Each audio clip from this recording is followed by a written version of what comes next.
Israel आणि Iran तणावाच्या पार्श्वभूमीवर आता हॉर्मुझ सामुद्रधुनीमध्ये इराणची लष्करी ताकद जगासमोर आली आहे. उथळ पाण्यामध्ये प्रभावीपणे कार्य करणारी इराणची मिडजेट सबमरीन फ्लीट अमेरिकेसाठी मोठं आव्हान ठरते. ही लहान आकाराची पाणपुडी आहे, पाण्याच्या कमी खोलीत सुद्धा सहज लपून राहते, त्यामुळे ती रडार आणि लढाऊ विमानांच्या नजरेतून बचाव करते.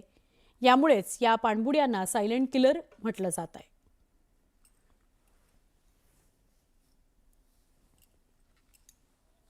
इराणमधून सुरू झालेल्या संघर्षाच्या लाटा आता केवळ खाडीपुरत्या मर्यादित राहिलेल्या नाहीयेत, तर त्या थेट हिंद महासागरापर्यंत पोहोचल्यात. या वाढत्या तणावाच्या पार्श्वभूमीवर डिएगो गार्सिया हा लहानसा पण अत्यंत रणनीतीदृष्ट्या महत्त्वाचा द्वीप होता. आकाराने लहान असला तरी या द्वीपाचं सामरिक महत्त्व प्रचंड आहे. हिंद महासागराच्या मध्यभागी असलेलं हे ठिकाण लष्करी हालचालींकरता अत्यंत अनुकूल मानलं जात होतं. त्यामुळेच या भागातून मोठ्या लष्करी कारवाया सुरू होण्याची शक्यता व्यक्त केली जाते.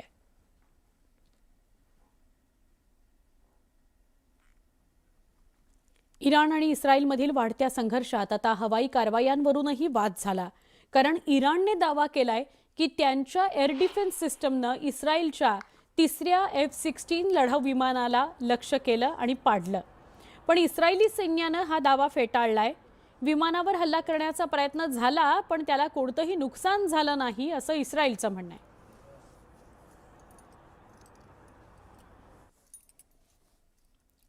इस्रायलचा दावा इराण हाणून पाडतं आणि इराणनं हल्ल्यासंदर्भात काही दावे केले तर इस्रायल म्हणतं हे दावे खोटे आहेत.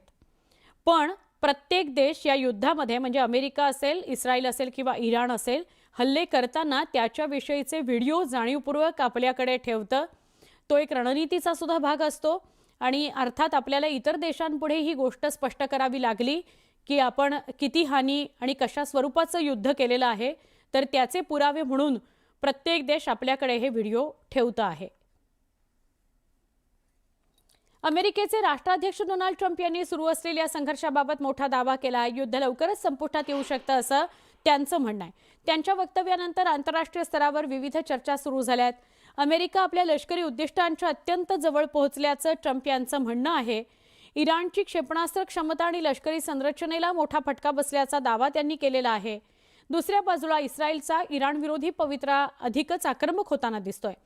येत्या काही दिवसात इराणवरील हल्ले आणखी तीव्र करणार आहोत असं इस्रायलकडून सांगितलं जात आहे. इस्रायलमधील बेन गुरियन आंतरराष्ट्रीय विमानतळावर ड्रोन हल्ला झाल्याचा दावा इराणच्या IRGCनं केलाय. यामुळे इंधन भरण्याच्या प्रक्रियेवर आणि उड्डाणांवर गंभीर परिणाम झालाय. पण इस्रायलकडून या दाव्याबाबत अद्याप कोणताही दुजोरा दिला गेला नाही, अधिकृत माहिती दिली गेली नाही. त्यामुळे या हल्ल्याबाबत संभ्रम आहे.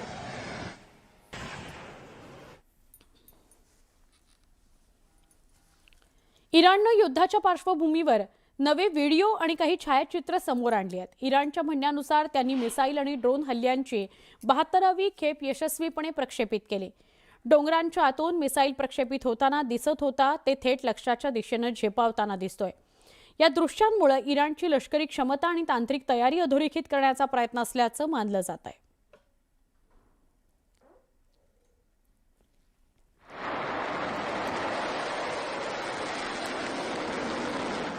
इराणकडून दक्षिण इस्रायलमधील अराद या शहरावर सुद्धा क्षेपणास्त्र हल्ला झाला. या हल्ल्यात 88 जण जखमी झालेत. त्यापैकी 10 जणांची प्रकृती गंभीर आहे.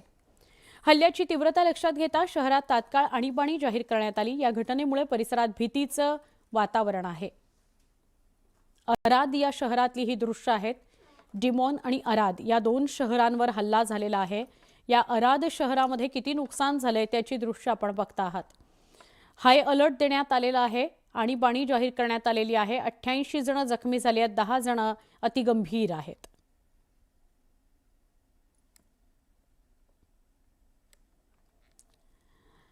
तर अमेरिकेचे माजी राष्ट्राध्यक्ष डोनाल्ड ट्रम्प यांनी इराणला कडक इशारा दिलाय. 48 तासात इराणनं जर स्ट्रेट ऑफ हॉर्मुझ कोणत्याही धोक्याशिवाय पूर्णपणे खुली केली नाही तर अमेरिका कारवाई करणार आहे असं सांगण्यात आलंय.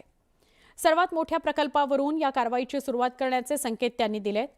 या विधानामुळे आंतरराष्ट्रीय स्तरावर खळबळ उडालेली आहे.